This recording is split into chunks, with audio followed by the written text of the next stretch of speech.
This will be quite an unusual video, bringing together the 1940s, the 1970s and the 2020s. It's a story of both remembrance and heroism, and in light of a very special commemoration in July 2024, it's a tale that should be told. To begin with, let me take you to the small town of Caterham, which is in the county of Surrey in England. In World War II, it found itself in something of a strategic location. Amongst other things, it was right next to the main Eastbourne to London road, one of the potential invasion routes for the German army. And it was very close to R.A.F. Kenley, the crucial aerodrome for fighter aircraft during the Battle of Britain in 1940. In an earlier video entitled Lost Sights from the Battle of Britain, I explore that subject in more detail, and if you'd like to see it, you'll find a link at the end of this one. Amongst Caterham's hastily constructed defences was this concrete pillbox, positioned right next to the main road into town. It's not entirely clear whether it was built as an air raid precautions, or ARP, post, or whether it was a home guard defensive position. Either way, its siting was no accident. This map shows the site in more detail. Firstly, the main London to Eastbourne road that I mentioned earlier, the A22, was skirted around Caterham by means of a bypass, which was built in the late 1930s. At the same time, this roundabout, called Wops's Lodge, was also constructed, with an innovative integrated pedestrian subway. Ironically, it was based upon the designs that the Nazis were using for the building of the autobahns in Germany. The concrete pillbox that we looked at a moment ago was positioned here, on a patch of ground right next to the junction of Croydon Road and Tillingdown Hill. It's notable that there's a small opening in the side of the pillbox with a direct line of sight to the roundabout, perfect for covering the approach to Caterham town centre less than a mile to the south. Here you can see that small opening and how it was aligned towards the roundabout in the distance, perfect for observation or for defensive small arms fire.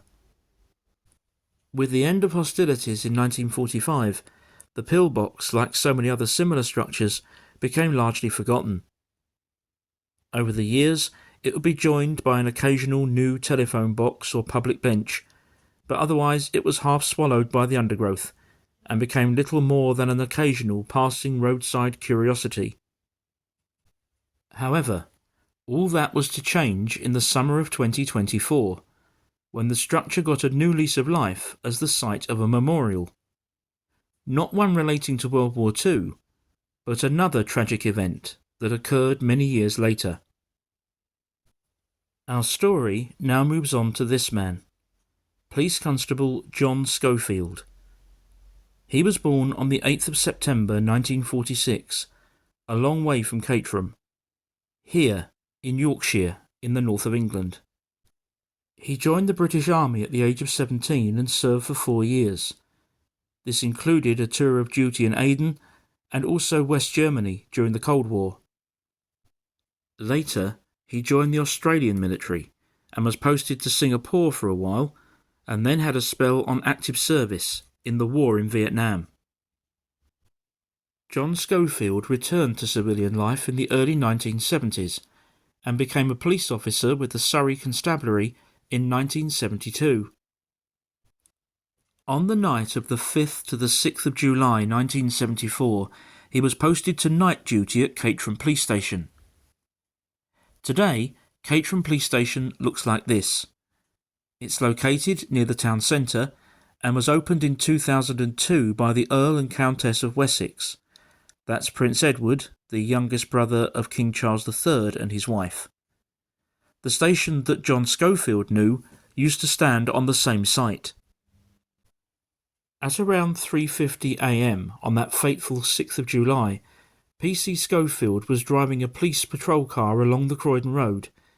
Next to him was Police Constable Fullerlove, and on the back seat, Police Sergeant Finley. They had literally just passed the old pillbox when they noticed a man carrying a holdall and acting suspiciously, here, between the junctions of Timberhill Road and Greenhill Avenue. Having pulled over to speak to the man, he suddenly produced a gun from the holdall and shot all 3 police officers before they could exit the vehicle.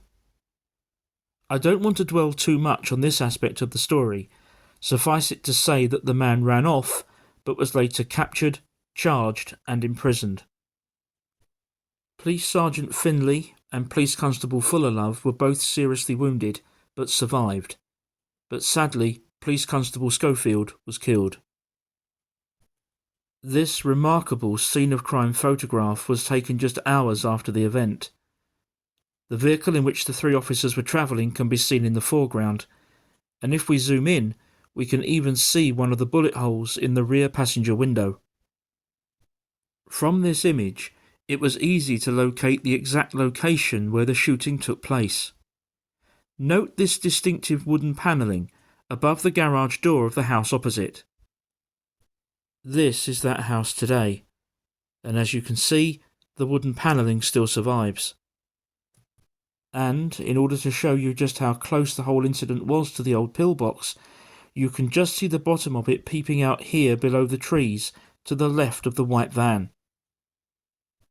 And so, with the undergrowth cleared and the pillbox smartened up and sealed off, on the 6th of July 2024, 50 years to the day after P.C. Schofield's horrific murder, it became the location of a very special memorial plaque in his memory.